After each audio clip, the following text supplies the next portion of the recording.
नमस्ते, मी योगेश कुटे. लेट्सअप खबर बातमध्ये तुम्हा सर्वांचं पुन्हा एकदा स्वागत.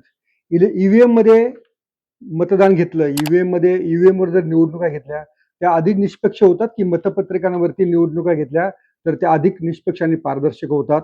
हा 2024 पासूनचा पडलेला अनेकांना प्रश्न आहे. आता याबाबतची काही उत्तरं काहींना सुखावणारी असतील तर काहींना थोडीशी दुःख देणारी असू शकतील.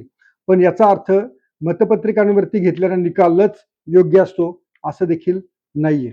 आत्ताच म्हणजे 13 फेब्रुवारी 2025 ला तेलंगणा या राज्यामध्ये मतपत्रिकांवरती स्थानिक स्वराज्य संस्थांच्या निवडणुका घेण्यात आल्या.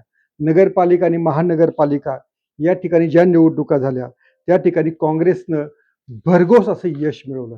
तेथील काँग्रेसचे मुख्यमंत्री रेवंत रेड्डी यांच्या नेतृत्वाखालील काँग्रेसनं जवळपास 2996 पैकी 1347 जागांवरती विजय मिळवलेला आहे. त्यांनी भारतीय राष्ट्रीय समिती आणि बीजेपीचा अक्षरशः धुव्वा उडवला. त्यामुळं जे भाजप विरोधक आहेत आणि ज्यांना ईव्हीएम अजिबात आवडत नाहीत त्यांना असं वाटत आहे की जर मतपत्रिकेवरती जर मतदान जर झालं तर असाच निकाल सगळीकडे लागू शकतो. आणि याला एक आधार दुसरा देखील दिला जातोय. डिसेंबर महिन्यामध्ये डिसेंबर 2025 मध्ये पंजाबमध्ये ज्या स्थानिक स्वराज्य संस्थांच्या जिल्हा परिषदेच्या निवडणुका झाल्या त्या निवडणुकांमध्ये देखील तेथील आपचं जे सरकार आहे, जे भाजप विरोधी सरकार आहे, त्या सरकारच्या त्या सत्ताधारी पक्षाला देखील जिल्हा परिषद निवडणुकीमध्ये जोरदार असं यश मिळालेलं आहे. म्हणजे तेलंगणा आणि पंजाब या दोन राज्यामध्ये मतपत्रिकांवरती मतदान जर झालं तर त्या ठिकाणी भाजप विरोधी पक्षांना चांगलं यश मिळालेलं आहे. आता याच वेळेस गोव्यामध्ये देखील मतदान झालेलं आहे. गोव्याच्या दोन ज्या जिल्हा परिषद आहेत म्हणजे उत्तर गोवा आणि दक्षिण गोवा त्या दोन्ही ठिकाणी 25-25 अशा जागा आहेत. म्हणजे टोटल 50 जागांवरती आणि पंचायत समित्यावरती जर मतदान झालं तर तिथे ईव्हीएम वरती मतदान झालं आणि त्या ठिकाणी मात्र बीजेपीला 50 पैकी 31 जागांवरती यश मिळालेलं आहे. त्यामुळे अनेकांनी आपल्या सोयीचा अर्थ असा काढलेला आहे की बघा मतपत्रिकांवरती मतदान झालं तर पंजाब आणि तेलंगणामध्ये भाजपचा पराभव झाला, गोव्यामध्ये मात्र भाजप यशस्वी झाला. पण या प्रश्नाचं उत्तर इतकं सोपं नाहीये. खरं तर त्या प्रश्नाचं उत्तर असं आहे की राज्यामध्ये जो पक्ष सत्तेवरती असतो तो पक्ष साधारणपणे स्थानिक स्वराज्य संस्थांमध्ये बाजी मारतो असं आतापर्यंतचं उदाहरण आहे.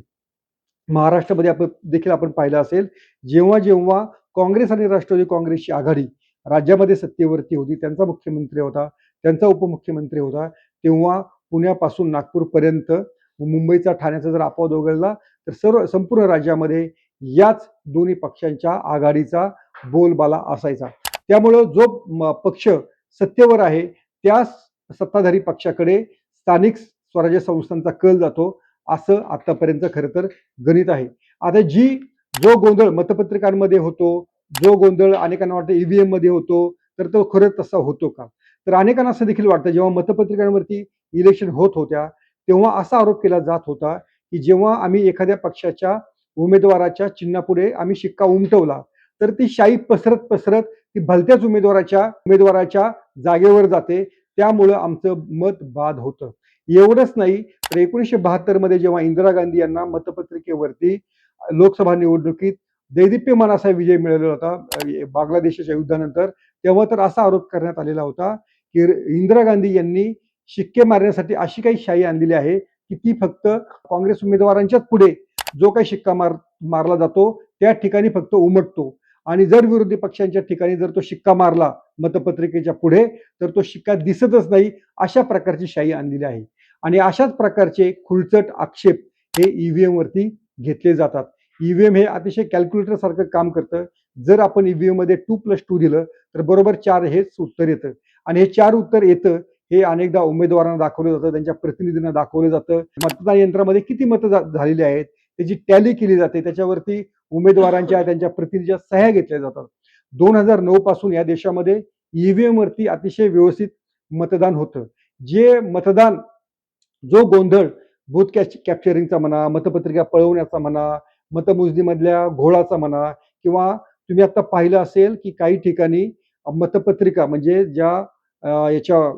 बंगालमध्ये देखील पाहिलं असेल तुम्ही की वेगळ्याच मतपत्रिका आणलेल्या होत्या, स्वतःच्या खिशातून छापून आणलेल्या, घरातून छापून आणलेल्या आणि त्या मतपत्रिका मतपेटीमध्ये टाकण्याचं काम झालेलं होतं. आणि असे प्रकार मतपत्रिकांद्वारे अनेकदा होतात. त्यामुळेच ईव्हीएम आणण्यात आलेलं होतं. त्यामुळे ईव्हीएम असेल तरच बीजेपी जिंकतं असं अजिबात नाहीये. 2009 मध्ये तेव्हाच्या काँग्रेस सरकारनं ईव्हीएम वरतीच विजय मिळवलेला होता. मनमोहन सिंग सरकार दुसऱ्यांदा सत्तेवर आलेलं होतं. आप सारखा पक्ष हा ईव्हीएम वरतीच भाजपला जोरदार अशी मात दिल्लीमध्ये देत आतापर्यंत आलेला होता. पश्चिम बंगालमध्ये, केरळमध्ये डाव्यांनी आणि पश्चिम बंगालमध्ये ममता दीदींनी देखील ईव्हीएम वरतीच मतदान होऊन भाजपला त्या ठिकाणी धूळ चारलेली होती. त्यामुळे ईव्हीएमचा जो काय एक प्रकारे अनेकांना जी धास्ती बसलेली आहे ती धास्ती घालण्याची गरज आहे. पण आता एक होणार आहे की मतपत्रिकेवर मतदान झाल्यामुळं बघा कसं बीजेपी हरलं हा एक नॅरेटिव्ह पसरू शकतो. पण त्या नॅरेटिव्ह पासून दूर राहण्याची गरज आहे. कारण ते नॅरेटिव्ह वस्तुस्थितीपासून कोसो मैल दूर आहे एवढं मात्र निश्चित. तुम्हाला हा व्हिडिओ कसा वाटला आवर्जून सांगा. पाहत राहा लेट्स अप मराठी. सोशल मीडियाच्या भाऊ गर्दीत विश्वासार्हतेने चकाकणारे नाव म्हणजे लेट्स अप मराठी. सगळ्यांना, सगळ्या नागरिकांना ती स्पीच, ती लेट्स अप वरील मुलाखती म्हणजे विचारांचा खजिना.